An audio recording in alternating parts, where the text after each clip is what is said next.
coming, and then we heard the buoy report, and it was just like, ah! We've had so many false calls this year as far as the epic 30-foot swell of life.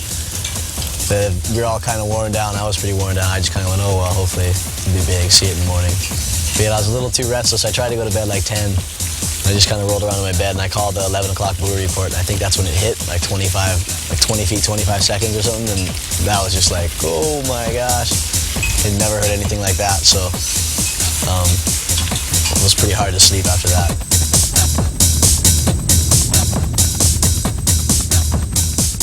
We all wake up that morning super early. Milton's ringing me, I'm ringing Pagey, you know, Michael and that. We got together about 7 o'clock in the morning, and we looked at outside log cabins, and it was giant and perfect.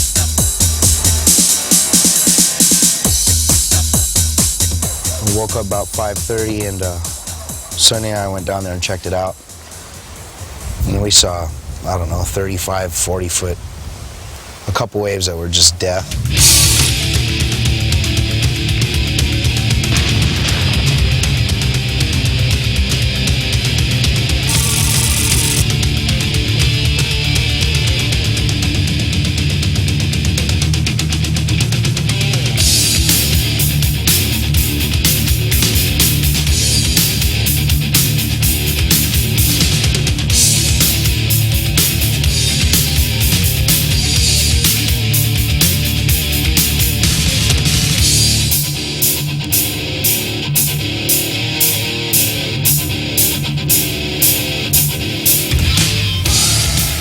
Pulled around on the left side of the bay, and on the way down the hill, actually, I could already see how big it was. I was just freaking out. Ah!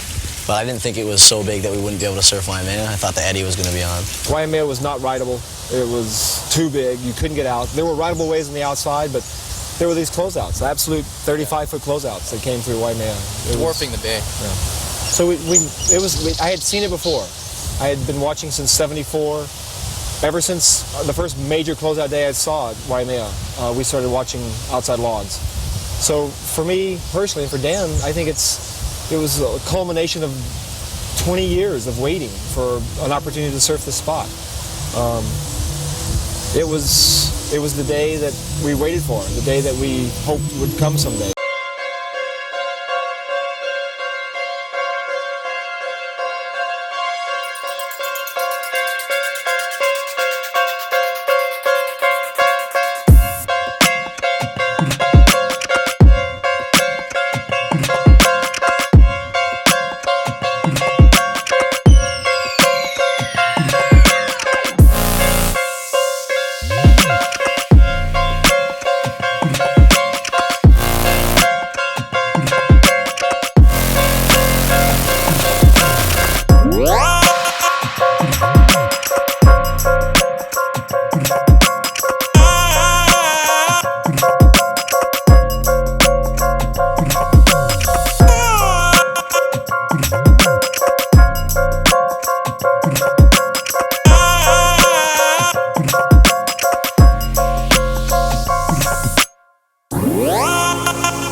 Like I can remember going out one time, we're just towing out and I'm looking into the pit and I can see this wave just monstering around, and just someone takes off and they're just coming off the bottom, and as they're coming off the bottom I'm looking in and I'm going, it looks like that Captain Good Vibes sort of stuff, you know, like the guy's about this big and the wave's about this big. It looked like a cartoon.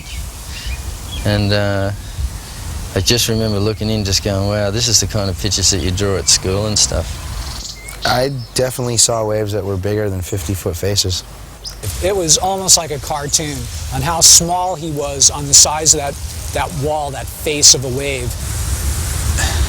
Some of the biggest waves look like that. Yeah. Looking back up, it looked like that.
We made a good decision by letting the first couple waves go through. We started into it as this building behind us, and I kept motioning to Dan. This is it. This is the one. Finger down. This is it. We're going for this one. And there was another ski that yielded and pulled off,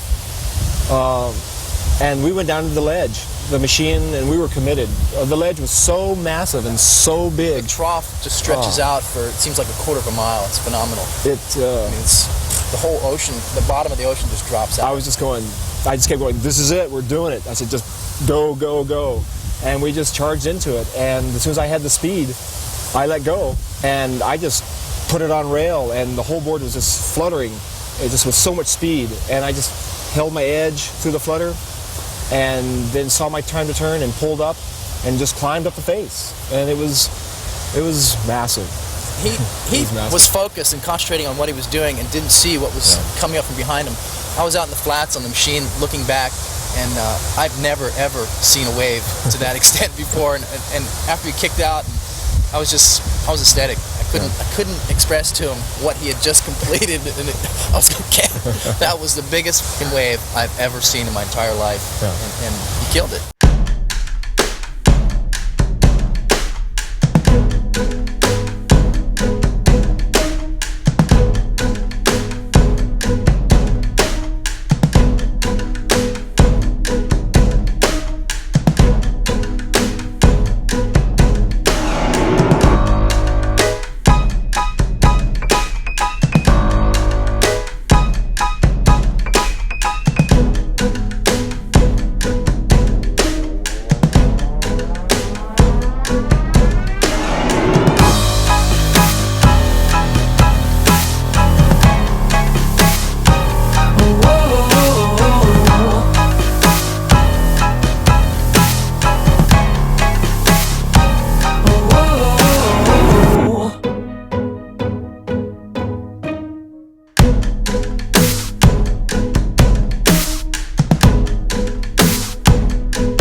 We looked at, like, I went to top of Comsat Hill, which is a lookout above the coastline here, and I could see just whitewater straight across the whole line. There's no, didn't look like there was any breaks where you could actually get out through the breaking waves, even with the jet ski. But we had to wait for a little while, and then we found a lull, a break in the sets, and Tony and I were motoring through chops, which is like just from the rip and all the movement of the water, which were like 10 feet high in themselves. And with the jet ski just going down into like big holes, like 10-foot holes coming straight up vertically, we got flipped off doing that, just getting out. And then we jumped back on, and then we were lucky, we just got straight out through the break. Anyway, we get out there, and Tony and I looked at each other and went, okay, who's first? I didn't really give him much time to think about it. I jumped off. You just jumped over. It's me. I just jumped off and claimed first waves. Okay, I pulled Ross on a 3 beauties, but we were kind of on the shoulder, so decided to go deeper. And this one wave came and it had a peak, more of a peak than the others. Looked like it had less wall, so went a little bit deeper than before, and pulled Ross onto the wave, and by the time I got him onto it, it was too late for me to actually pull the ski off the back. And that happens all the time. You just keep going, you outrun the wave, usually no problem. So I've just full throttle, I'm going for the shoulder, and this section has just started growing and growing, getting bigger. It was enormous. It didn't look real, it was surreal. It was the biggest thing I'd ever seen, you know, coming at me. And I thought, no problem, you know, our machine can outrun anything we've ever encountered before. You just keep going out in front of it and around. Before. But I kept looking at this wave, and I realised that it was getting closer, you know. Instead of further away, it was actually getting closer, and I just thought, oh my God, this thing, I think it's going to get me. Didn't look at it again. I just put my basically head down, bum up, full throttle, I'm just trying to get away from it, and hanging on.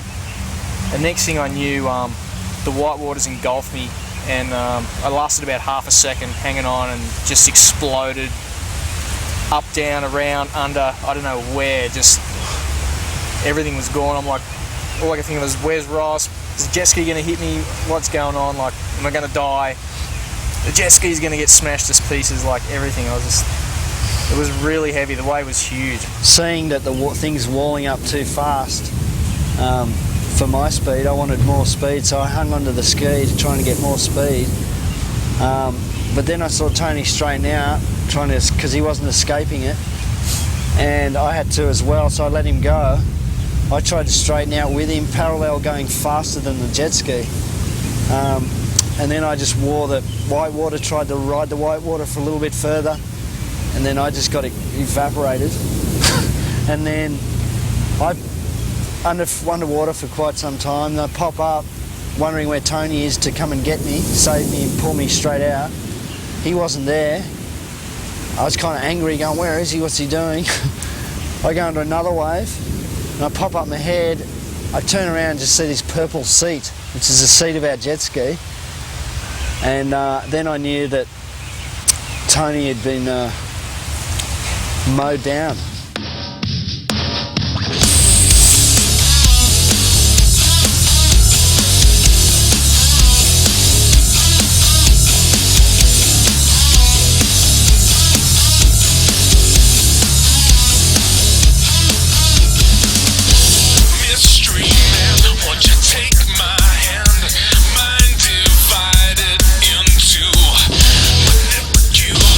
Don't you hesitate, don't hide.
lot of radical things happened on that day. You know, I feel like history was made on that day. It was, for me, my surfing went up into another level of big waves. It was like, it just felt like, you know, at that time,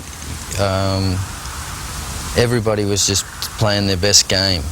Just everything came together with the size of the swell, the wind conditions being right, that just made it able for those guys to go out there and ride those big waves, that big a wave here on the North Shore. Tow-in surfing, it's definitely not, it's a form of surfing, you know, it's not the same thing. But just look at what Laird and those guys have done, Rush and Pete Cabrina and Dave Kalama and those guys in Maui in 5 years, you know. It's opened up a new door for big wave riding, you know, and it's going to be interesting to see where it goes in the next 5 or 10 years. It's definitely